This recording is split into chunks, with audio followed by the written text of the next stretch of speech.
Measurement of matter, anything which occupies space and having mass is called as matter, or whatever we can see, touch or feel is called as matter.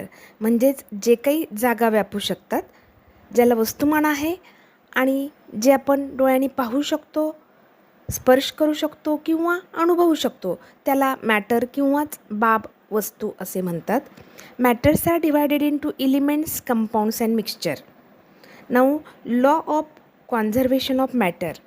In 1785, French scientist Antoine Lavoisier inferred that in a chemical reaction, the total mass of the reactant is the same as the total mass of the product. रासायनिक अभिक्रिया झाल्यानंतर आणि रासायनिक अभिक्रिया होण्यापूर्वी यांचं वस्तुमान हे समान असतं, बदलत नाही. हाच नियम आहे